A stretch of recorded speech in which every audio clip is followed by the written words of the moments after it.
hello. If it is Thursday, it is Think Tank Thursday at Trainertainment. Try to say that real fast, Matt. Think Tank ThinkTank Thursday. Thursday at Entertainment. ThinkTank Thursday at Entertainment. Oh, you're good. You're so good.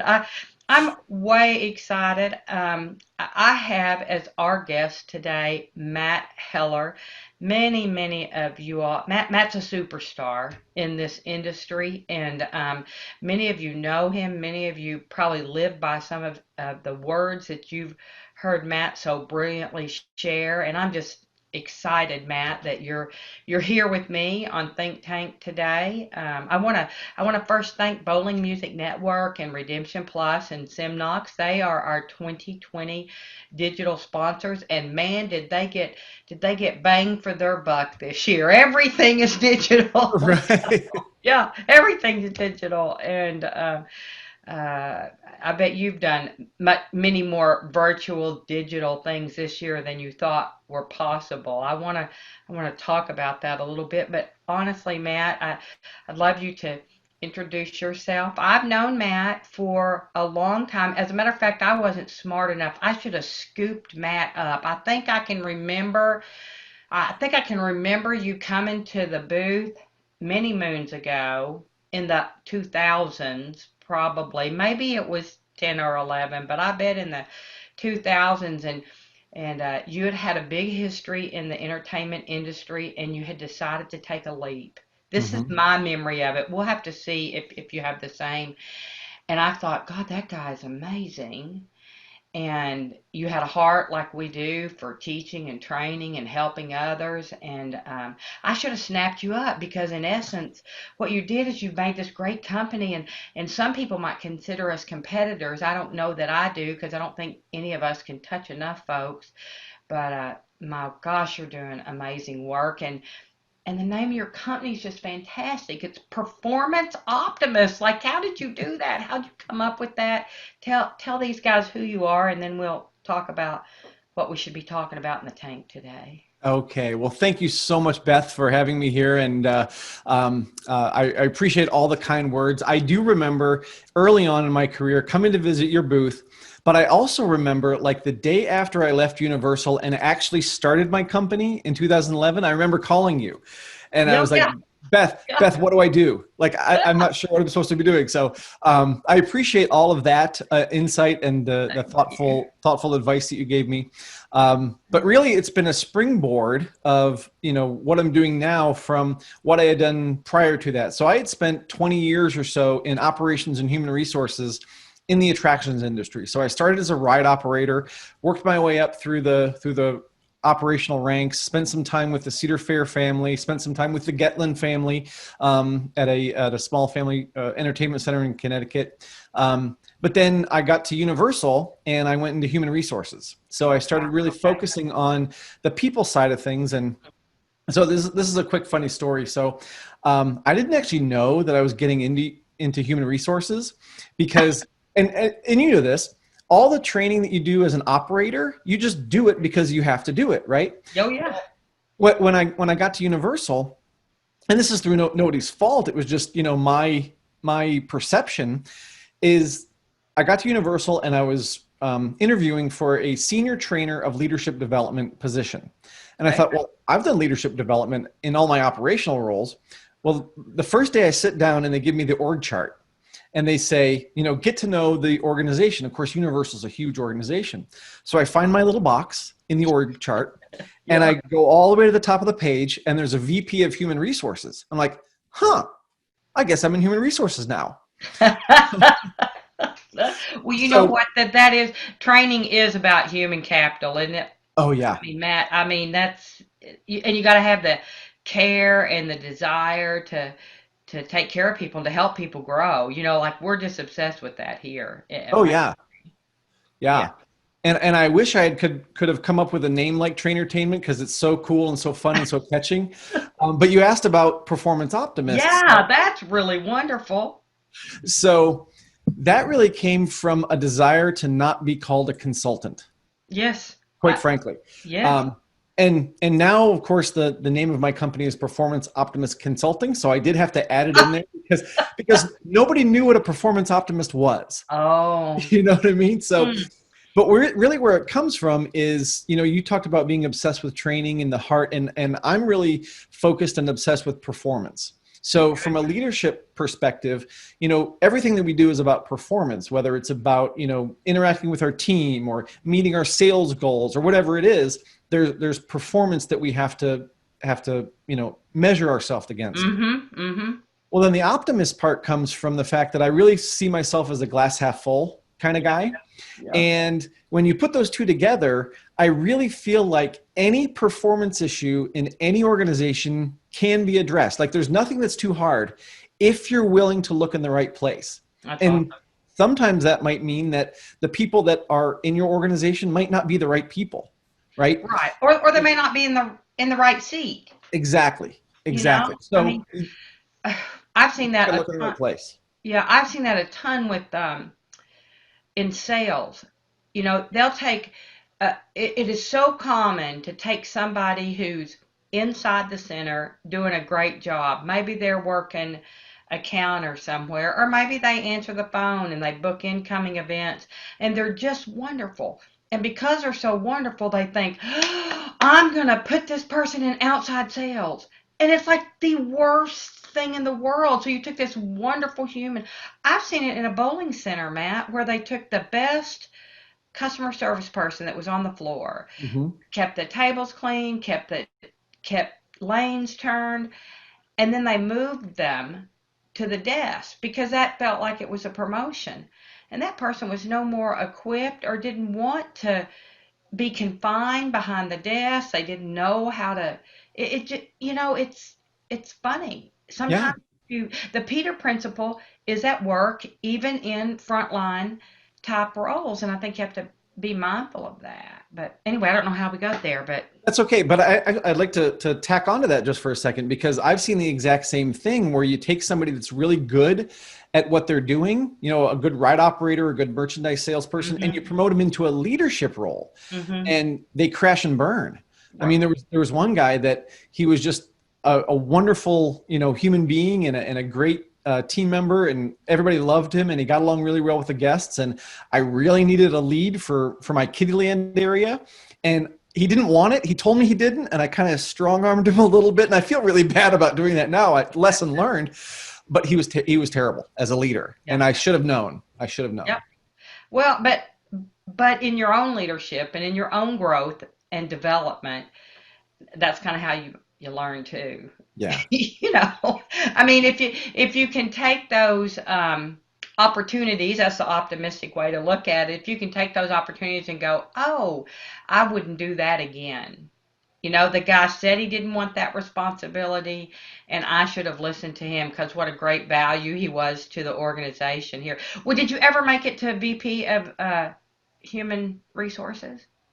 I never made it to that position, but I got to know that person really well. Oh, good. Good. Good, good, good. That's Yeah. awesome. That's Yeah. awesome. So performance optimist, always glass half full if performance is fantastic and if it's lacking. Yeah. Even if it's fantastic, it can still get better. Absolutely. There's always room for improvement. That's awesome. Well, there's just no way. I'm kind of tired of talking about it, but I think there's just no way that we can't, in the think tank at this time in our history, not talk about COVID. It's been a rough couple of weeks. You talk about a roller coaster. I guess Mhm. we know about those better than anyone in the whole world, right? But ugh, what are you doing? What are you doing right now to take care of yourself? I would say, because I know for me, and I do think my weight happens to unfortunately be linked to my own darn mental health. Food is a way I take care of things, and I have undone all the good that I did. Mm. I thought all my weight challenges, Matt, were because I travel. No, I don't think so. I'm having them right here at home. So it's different. So from a mental health point of view, what are you doing to take care of yourself, and I would say to take care of others, because if I know you're doing lots of work. I see Attraction Pros. You and I have talked. We talked at the very beginning of this crisis to Mhm. try to figure out what we could do to help. And you look all in. You're doing some good things out there. Well, thank you. Thank you. Well, I'll start with what I'm doing, I think, for myself, because I think it's important that we're all taking care of our own mental health and our own emotional health. And so, one of the things that my wife and I did at the beginning of the pandemic is we actually got a dog. Oh, And you speak about travel, and one of the things that had really gotten in the way of us deciding it was time to get a dog, because we'd always wanted one, mm-hmm. was that, I traveled so much. And we're like, well, is the dog ever going to bond with me? I'm always going to leave, the dog with my wife, and it's going to be her responsibility and that kind of thing. So we never thought that was fair. So when in March, when we figured out I'm going to be home for quite a while, Yeah, yeah. we thought this is a good time to get a dog. And I'll be honest with you, the times that I get to take him for a walk and just get away from the computer Yeah. and get away from Zoom Yep. sometimes Yep. is just it's a wonderful way to just kind of decompress and recharge all at the same time. That's So wonderful. What kind of that dog? how long is the think tank? So Oh, we can do whatever we want. that's right. Yeah. He's a bit of a mutt. So he was a Okay. rescue. He was a rescue. And we believe that he's part lab, which I think most Oh, dogs have some lab in them, yeah. border collie, Oh, basset hound, yeah, possibly some chihuahua in there. We're not sure. oh my gosh. We get so many comments. We take him to the park and walk him around, and people are like, "What kind of dog is that?" Like even seeing him, right? And he's really short, but Okay. he's 50 pounds. So he's Holy got some smoke. heft and he's solid. And when we first took him to the vet, after we picked him up, the vet says he probably won't get much more than 30 pounds. That was 20 pounds ago. But he's not like overweight or anything. He's just got muscle and stuff. Solid. He's solid. He's Yeah. stocky. That's what I Yeah. used to say about myself too. I was Me too. stocky. Me too. Stop. Um, but he's super cute. He's got a wonderful disposition. He was actually one of the runts of the litter, so he's very patient. Oh, He loves attention, and like if I'm on my phone too much or if I'm on my computer, he'll come up and start nudging it, like it's time to play. hey, hey, it's me. So you know what? I'm okay with that. I'm That's a, fine. yeah. Okay. So that's been what I've kind of done to kind of keep myself mentally stable. And then for others, I think it's just, and I think you'll appreciate this because you've been doing this too. It's just helping in any way Mhm. we can. Yeah. And one of the things that I started doing at the beginning of the pandemic that I'm still doing now is just offering my time to listen to people. You Hmm. know, not on Zoom, not on Zoom, but a Oh, phone call. oh, You know what I mean? really? Because there is that thing of Zoom gloom, right? Where you're looking at yourself too much, right? Or your Um, cheeks hurt because you're trying to smile so much while you're while Not you're pick your looking at nose because you're not thinking somebody's looking. Yeah, exactly. yeah, yeah, yeah. But you get people on the phone and they just kind of open up about things, and you know, if I can listen to somebody for 30 minutes and they can kind of decompress a little bit and Hmm. kind of get some of that weight off their shoulders, Yeah, then I feel like I've done something valuable, and they're telling me that it's been valuable. So that's that's great. something that I've been trying to do. That's great. Have you had the opportunity to virtually train, not get on plane, but be able to help locations and do virtual training? I have, absolutely, yeah, in a couple of different ways. Some people use Teams or Zoom or whatever, but also during this time, I've started doing like video sessions. So I'll just record like a 15-minute piece, Oh, and then I'll send them the video and a worksheet, and they have little teams that they go through with it as well. And then that's a you great idea. use SurveyMonkey to kind of follow up and things like that. So I mean, just like everybody's business, we pivoted, right? We had to Right, do a little right. different. That's my most favorite hated word. I'm so tired of, there are things, there's some, I I would say weariness, I'm not feeling that now, right this minute, but there are certainly times through this. that weariness is more pronounced than others. Many Yeah. times I have, uh, I've written a lot. We've got a lot of very cool things coming, and so we've had time to work on that. So there's been a lot of energy giving things that have been available because we weren't running to catch the next Right. plane, right? But there's weariness at times too. Have you had that, the kind of the up and the down? Oh, absolutely. Yeah, Absolutely. I don't think anybody on the planet who's going through this could, admit that they haven't had that at some right, point. right. Um, there were Is times. there Oh, go anything ahead. besides is there anything besides a pup that's helped you get up? I like that. You should write an article. The pup helped me get up. There you go. Oh, write that down. Yeah. Um, I think it's part of it is just trying to be as normal as possible. Hmm. So again, whether that's just calling someone, getting on the phone, or um, uh, you know, staying busy, I think has been important. Oh So yeah. you mentioned Attraction Pros. Josh and I have been more busy during the pandemic than we have before because we've got the time to do it, Yes. and it's such a passion project for us. So I think just kind of diving in and being productive Uh-huh. has Agreed. been, has Agreed. been huge. I have found that routine has been real nice, and I know I've said it before, I think on Think Tank, but one of the things I think I won't do, and I bet you do this as well, is jump up and take that early morning flight. Like I don't know how many 6 a.m. flights I've taken, and I'm a real early morning person anyway. Mhm. And so it seemed fine. I could get the most out of the day. Maybe I could come on home at the end of the day. I don't think I'll do that again because Why not? the routine of that power hour in the morning where Mm. I study, pray, get my head set, really review and plan. I've been real focused on using a Michael Hyatt planner, and so Mhm. I have three big tasks or goals for the week, and I have three a day that no matter what, those are the primaries. And when I can spend the right time thinking about that, I don't drop the ball as often. I mean, you probably never dropped any balls, so Oh, you wouldn't even know I what have. that looks like. But I have.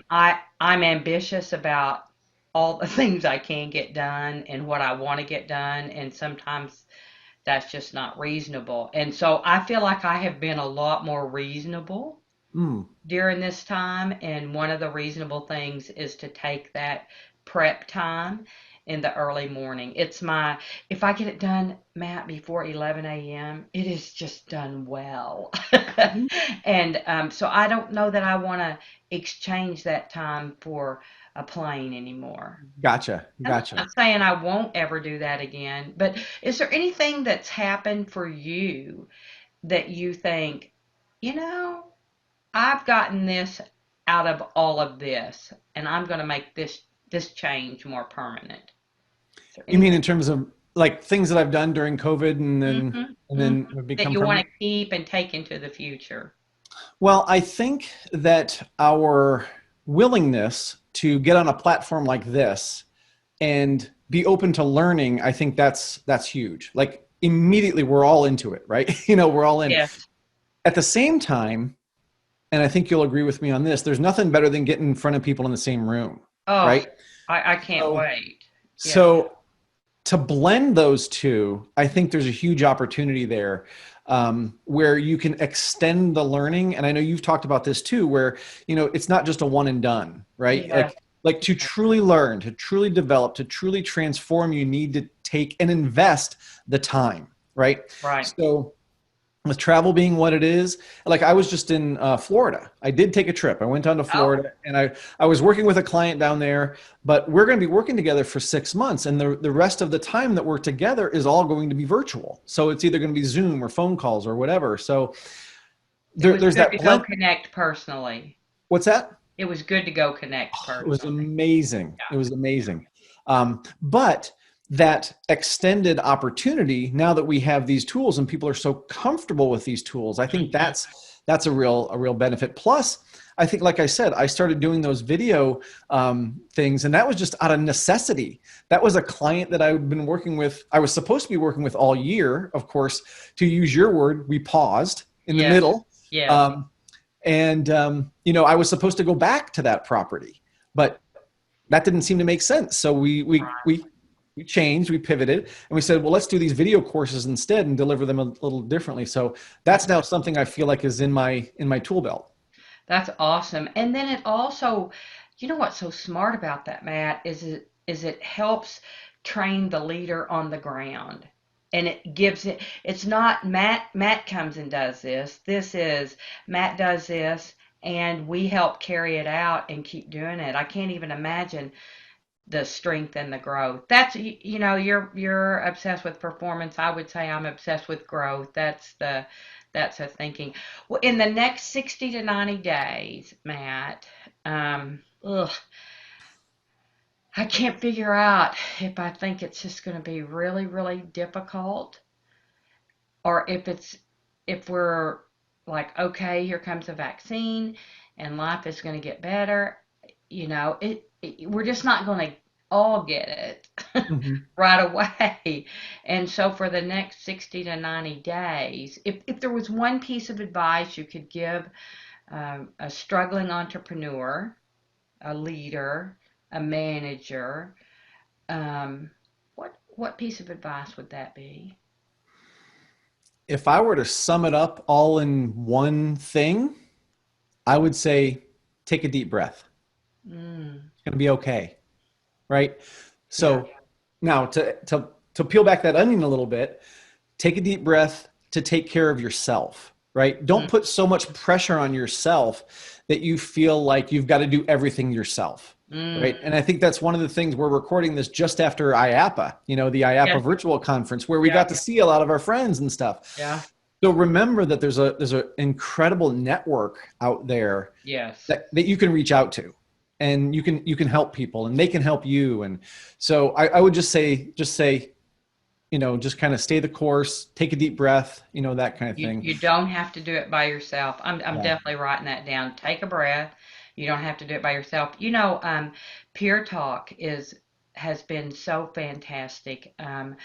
I don't even know why I thought we got to do this. We got to put people together, or we got to see if people want to get together, and they did. And honestly, it the fact that it's on Wednesday in the middle of the week, I think makes a difference. It's kind of it's that midweek. Okay, we can keep going, and it's crazy. We did it to try to help, um, and honestly, for my own team, it's just I think we get as much as we give, and Mm. but I've kind of always thought that in coaching. I don't know if you do this when you're out there in the field, but I always try to think, okay, what did I learn from this session? Because there's always something. Wouldn't you agree that something new you learned from somebody, something somebody said, something that happened that you thought, I'm going to do that again, Yeah. or the Oh, opposite?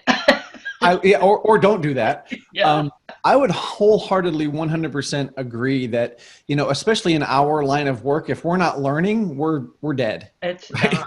Yeah, it would be So arrogant, wouldn't it? yeah, Yeah, yeah. So absolutely, yeah. I'm always looking to learn something. I've learned something already today just talking to you. So there's always opportunities out there, but your mind has to be open to it, yeah. and you have to be ready to accept it. And I think that's one thing that I've learned and probably developed over the years. And I wouldn't say I'm great at it yet, but I know I'm getting better. Is just the ability to recognize those little moments where we talk about teachable moments, Yes, right? When yes. when when I can accept the lesson, that okay, I didn't do that so well. I need to do that better. Hmm. So I'm learning to accept those a little bit more, or maybe to identify them a little That's bit better. awesome. That's all.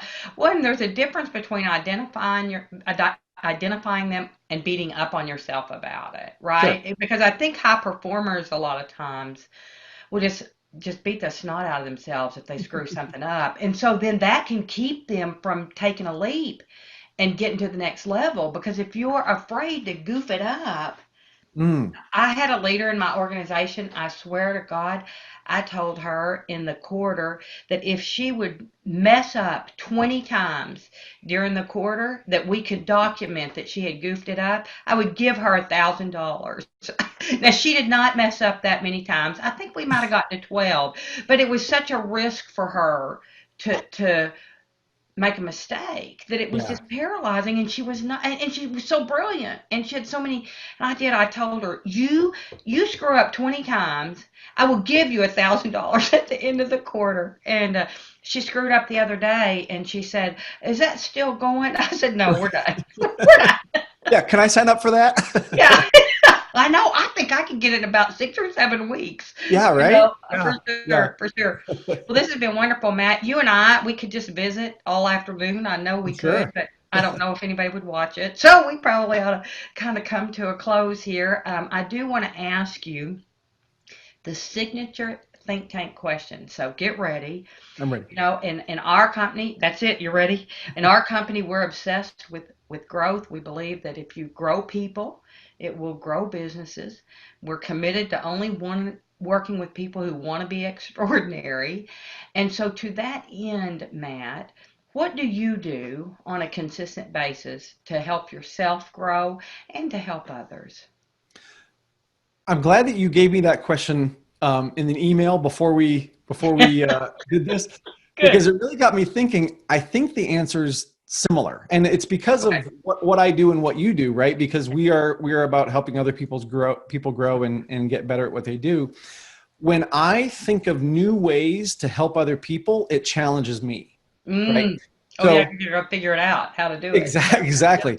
Yeah. So quick example. So when I first started my business, in 2011, my one product was stand-up training, right? You want to work with me? Call me up. We'll do a needs assessment. I'll come out and do a training for you. I didn't know how to do anything else, or I wasn't confident in doing other things, right? Okay. So over time, you learn that, okay, maybe a training class isn't what this group needs, right? Mhm. Maybe this one leader over here needs some coaching, or Mhm. maybe they need some kind of different intervention. So then I started coming up with kind of an individual coaching program, and I learned as I went. I'm like, okay, Yeah. this is a good product or a good offering to have, but that doesn't necessarily mean I'm great at it yet. But it's kind of that, you figure out what you need to do, and then you figure out how to do it. You know, Mhm. um, Yep. there's been a lot of those milestones in my career and in my development, and so I think the more I figure out different ways to help people, it helps me grow Oh because yeah. then I figure out how to make it work. That's awesome. That's great, Matt. That's great. What are you a reader or Sometimes, podcast? Yeah. probably podcast more. Yeah. Candy's a big podcaster. She rarely reads, and she cheats and reads summaries. And that's not really cheating. That's good too. But Yeah, but yeah. sometimes you read. What's the last book you read? So it's actually a nonfiction book, and this is terrible. I can't tell you the title That's okay. That's because okay. so here's a technology thing. I read them on my phone, on my Kindle Okay. app, Okay. right? And I read them just for the enjoyment of them. Oh, And good. I So read, you're a pleasure reader. Yeah, yeah, my daughter is amazingly brilliant, and she's much more a pleasure reader. Mom, I have, gee whiz, if you need a book, call me. I probably have it. okay. And I would say I've read most of them, but actually, I much prefer to listen. Hmm. I have consumed more information via Audible, and I'm always reading better when I'm walking better. If you can Me always too. know how my walking routine is going because the amount of listening accelerates. Hmm. If I stay stuck on a book for a long time, you can know she's not walking. Well, and how ironic is it that two authors, we'd Yes. prefer to listen to things rather than read, but you Hmm. know, it is what it Will you is. write another book? Tell Probably. plug your book. Do you have it? Okay. Put it up there in front Um, of the camera. Do you have it? oops. I Can't know. We get got the that. background. Okay. Undo your background Okay. so Let we me see. can see it. Because Matt, I don't know if I've read this. So this is my second one. Yeah. It's called All Clear, a practical guide for first-time leaders and the people who support them. And it's really about the transition to a leadership role. So, you were talking earlier about, the person that's good on the line and then getting moved into a promotion. So Mm-hmm. this is really about that transition from a frontline team member to somebody who is now giving work direction and is Oh, responsible for people. that's And a must read. I'm gonna oh, order a bunch of them. I want those for all the people on my team. there That's you go. great, Matt. How Thank how do people order your book? You can get it on Amazon or Okay. you can go to my website. My website is actually in transition right now, Okay. but it is performanceoptimist.com, and you'll be able to get both books there or both books on Amazon. Awesome. That's great. That's fantastic. Well, that's wonderful. Is there anything else that we should be thinking about from your point of view, Matt, here on this Thursday? Or have we just exhausted all your thinking power for the last few minutes? And thank you for listening and joining, and give you the opportunity to have the final word, my friend. I just think we're recording this as the holidays are coming up. Yes, So take care of yourself, take care of your family. If you can't be with your family, I don't think I'm going to be able to get up to New Hampshire to be with my mom, but call them, video chat, FaceTime, whatever you can do to stay connected with people. Just stay connected with your close loved ones, because that's what's going to get you through. that's awesome. Thank you, Matt. It was great. I'm glad you got in the tank. We will do it again. Awesome. Thank All you, right. Beth. Thank you.